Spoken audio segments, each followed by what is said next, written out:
You know what really pisses me off, Dr. Nadra, is the fact that you see ballet and how the Russian ballet is I think they epitomize the art itself, and it has become a destination, it has become a pillar of their culture, and people the actually Bolshoi and exactly, and people travel across the world to go see that dance.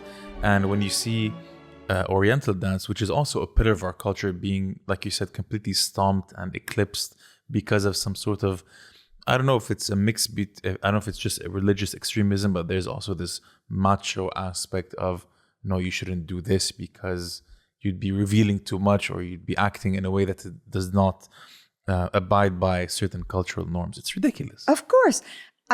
You brought up I want people to travel from across the world to go see us dance. Yeah, you brought up the Bolshoi. Look, she's more cultured than I am. Look at how their country, how their president, how their government respects them. They are stars of the country.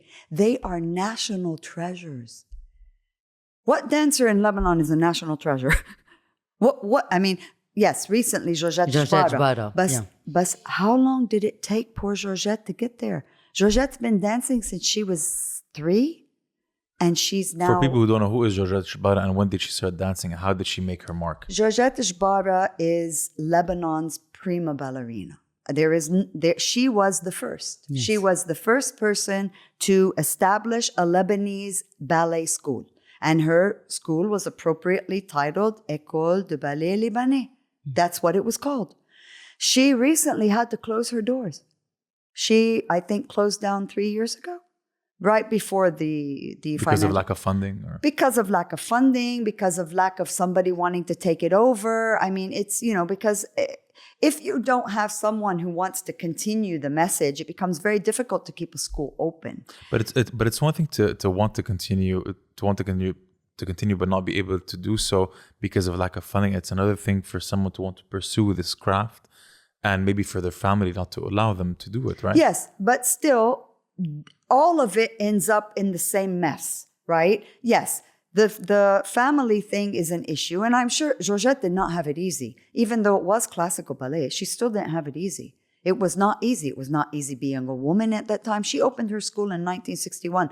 I wasn't born. So, I mean, that's how old it is. And she fought every step of the way. To get her permit, she had to ask a friend to put it in his name because a woman wasn't allowed to have something like that in her name. What about Oriental dancers that are also Lebanese that were kind of faced with the same issues? Yeah, this is the topic that I wanted to tackle. Yeah, we were talking about men, but also women had to struggle when it was regarding the Oriental dance, because it's considered like العيب. We know the story of Dani Bistros. She was a great dancer, and her family didn't accept it. No. And that is also a devastating situation. I mean, I've worked with several of the top names, again, that parent, Huwaid al-Hashim, Samara, parents didn't like the thing, they stopped. Or they got married, husband didn't like the thing, they stopped.